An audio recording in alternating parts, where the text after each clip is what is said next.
Yes, we value connection and really, being together. Um, one of the things that is popular saying in our community is like, we are so that we can impact, not the opposite way. We don't impact so that we are.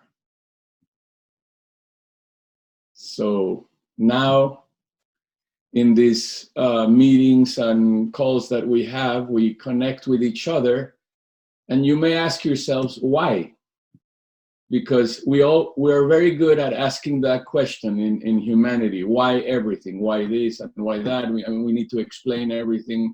Everything needs to be logicalized, and it's like, oh my God, it's complicated. But anyway, the reason why is so that you can just be yourself. There's no need to be anyone else. Just be who you are. It's not such an easy thing, being who you are, being who we are, because the world is asking us all the time to be who they want us to be, or who the system wants us to be. And we lose, when we do that, we lose our integrity. We throw away the very essence of our being. The thing that makes you unique, and the thing that eventually will make you be impactful, is who you are.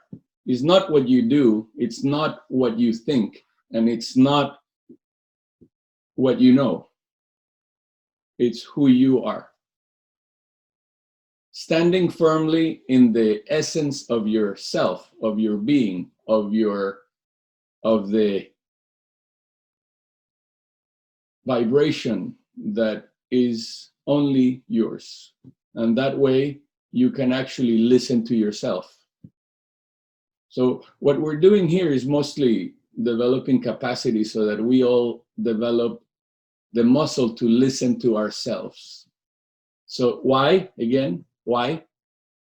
So that you can actually connect with people. Because we don't connect with people unless we connect with ourselves.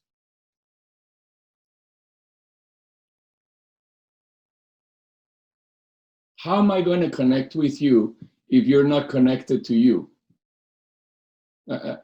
It really is impossible. I would be seeking, like I would be instinctually feeling like I'm not connecting with you, but it's not because I don't want to, but it's because you're not connecting with yourself. So there is no one for me to connect with.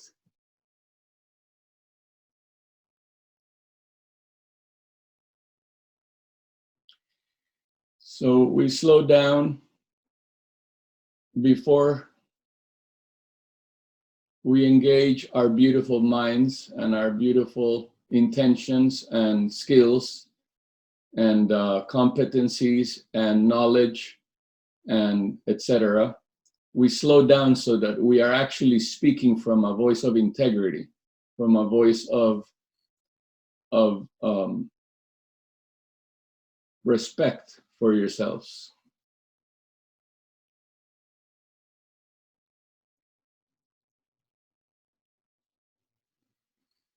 And as we continue this conversation,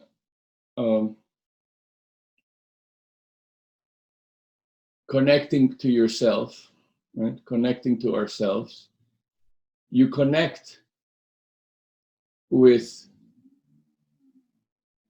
the experience that is emerging within you moment to moment. So connecting with oneself doesn't require anything strange, like, some sort of meditation protocol that requires anything, but rather you just connect with yourself in this moment as your experience is unfolding moment to moment. And that experience is there. It's not like you need to search for it. It's there already. There is no effort. Just connecting with your experience in this moment as it is. No need to change it.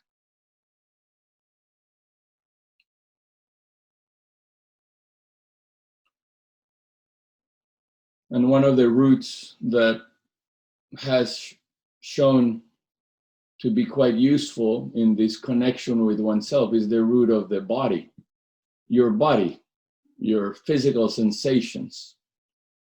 Because the physical sensations are not, they're not manufactured. Your mind cannot manufacture your sensations. That those sensations are already there.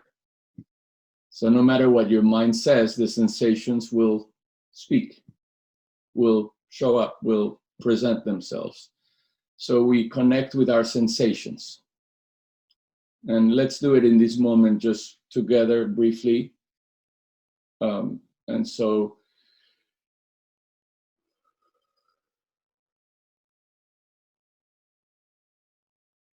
maybe you feel tingles somewhere in your body.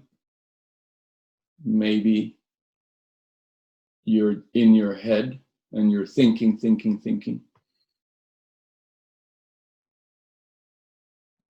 Maybe you're sensing your face or your eyes. And just be in your experience as it is without any qualification.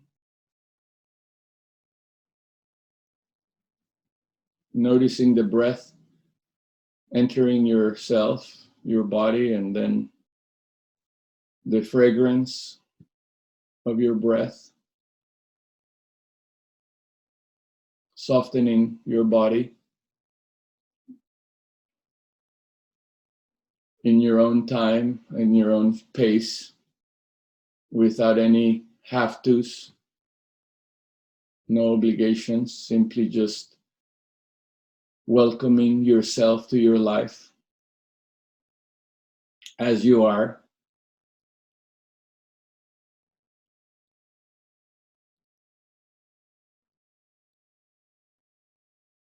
Being kind,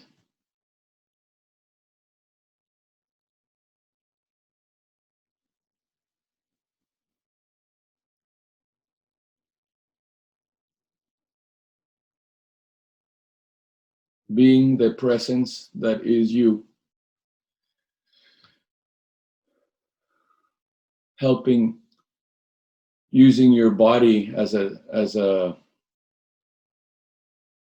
sacred space that actually helps you feel present and grounded. So sometimes breathing inside your body through different places of your body is quite helpful. Like breathing into your abdomen and breathing and sensing that. Sensing your heart.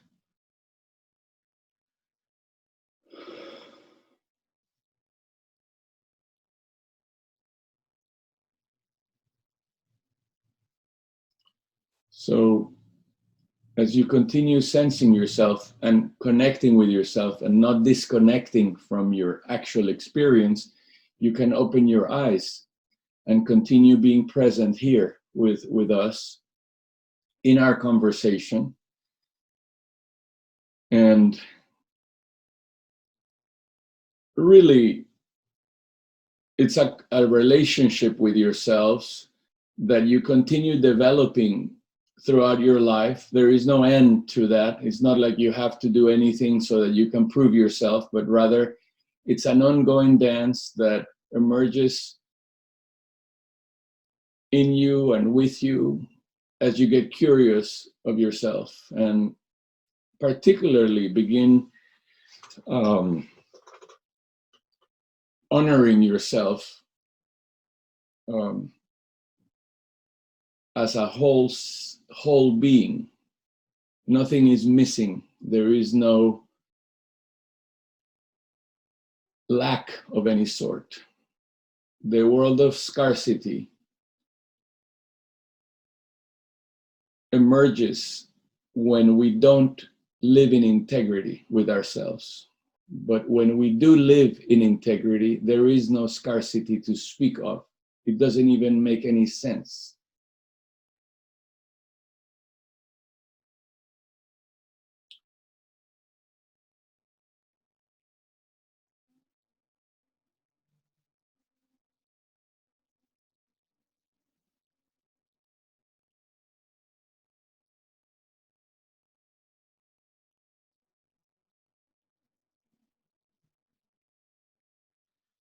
The only place where scarcity makes sense is in the world of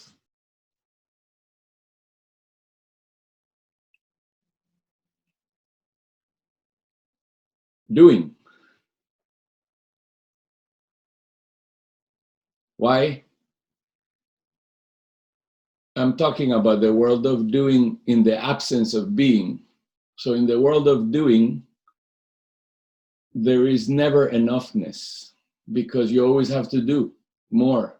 There is never a completion of any sort. It's always based on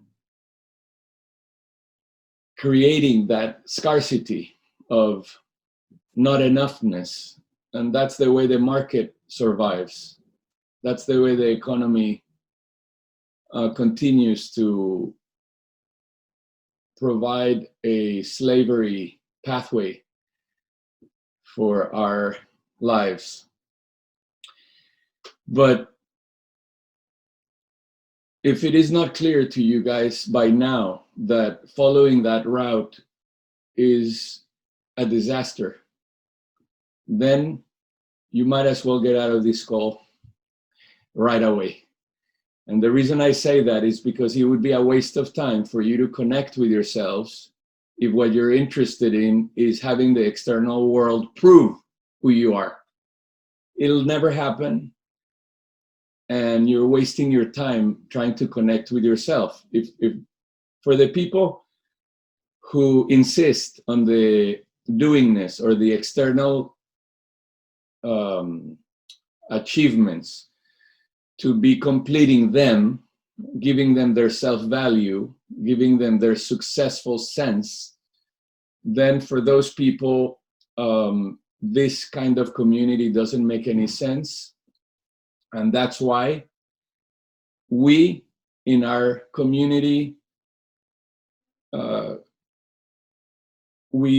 there is anything we stand for, it would be what we're talking about in this moment, which is integrity. The integrity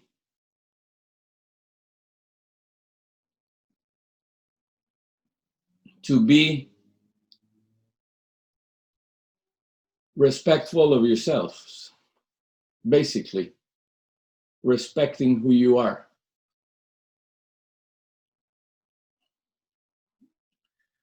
And so we don't work from the outside in, we work from the inside out because we believe that that's the kind of impact that will have any chance of sustaining itself, will have any chance of making a sustainable influence, positive influence in society.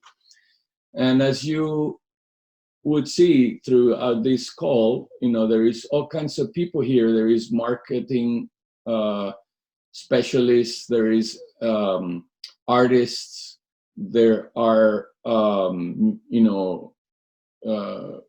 people who care a whole lot about sustainability, systems engineers, fashion, personal stylists, coaches, students of the human condition in positive psychology.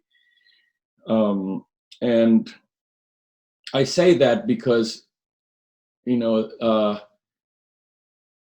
we have lived in the sarcasm or in the sarcastic culture that looks at truth and at personal authenticity and about living in transparency and in integrity as the job of the stupid.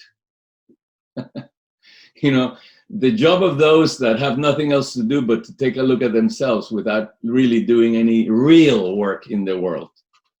Well, Unfortunately, that theory has proven to be quite stupid itself. And the world is beginning to awaken to say, well, maybe there is something to this, like being in awareness of ourselves rather than in just the doingness of our lives. So when we are in awareness of who we are and we begin to develop or cultivate the relationship with ourselves that is sourcing our activity or our actions, we actually begin to live much more calmly and healthily.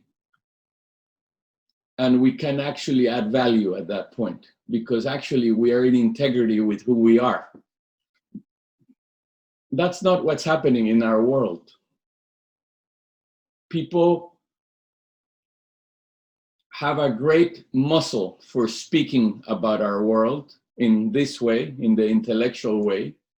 There is all kinds of beautiful ideas and wonderful visions, but there is a huge amount of lack of integrity when they close the door and they begin to live their personal lives and their private lives. And that's not good. That's not good because it's adding to the problem that we're living in as a society. So in our community, we have developed and we are continuing to develop a space in which people can actually develop that intimacy with themselves before they're called to collaborate in the way that they fully can. I mean, you know what I'm saying. You know, it's not exactly that we live in a world that is so kind with people who are communicating their truth. In fact, the opposite happens. If you communicate your truth, you're punished or you're ignored. Even worse, you're ignored, completely ignored. So many of us have lived with this sort of trauma where we don't know how to be who we are in a safe space so that we can actually contribute the best of ourselves into the world. We don't know how to do that. So we're providing this space in our community in order to learn how to do that. And it's a safe space. No one here criticizes anybody. There is no judgment. In fact, in our calls, we don't tell people what to do. As you notice, I'm saying connect with yourself so that you can live in integrity with who you are. But I don't know what that is for you. I cannot tell you what that is for you. That is for you to tell yourselves and for me to tell myself. So the 7 roots of potential is a canvas, a neutral canvas in which you can actually take a look at yourself without being told who you are. You become the author of your life. You learn what you want to learn. You connect and partner or collaborate with those who call you forward.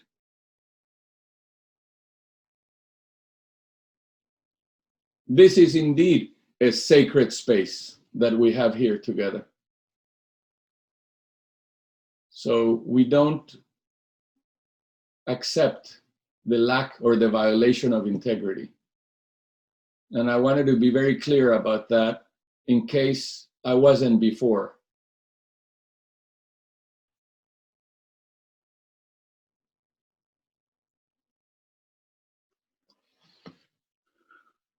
So much more that can be said, but I think it's been a thread in our conversations of these Wednesdays. And the matter of integrity has shown up repeatedly. As Jeanette was saying, interests in collaboration began to emerge. And I have said to Jeanette that that's the way community grows, is through the integrity of people. It's not because there are projects that are interesting.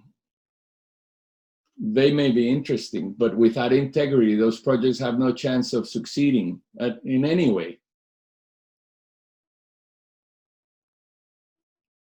When I was in Iceland 3 months ago and I gave this speech to the Global Forum of Sustainability, the leading global forum of sustainability, I stopped the Prime Minister of Iceland, a woman. I stopped her after when we were going to lunch, when there were 600 people in the room, and I said to her, I said, none of this makes any sense, and it will not have any impact if we don't live in integrity with our leadership. And somebody else at the talk said, wow, but you grabbed her forearm when you said that. And I said, oh yeah, that's weird.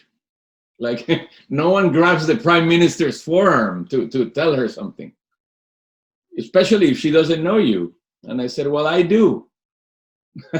I don't have any time. I don't care if you're the Prime Minister or you are the person who is selling ice cream next door or at the corner. I don't really care. We are all human beings. We need to live in integrity. If you're a leader, you better show up in integrity with yourself. And if you're a leader who is perpetuating that, we only need to play the game that makes us win in society and makes us look good, then that's not what our community is about. That's not what I stand for, and that's what we're doing here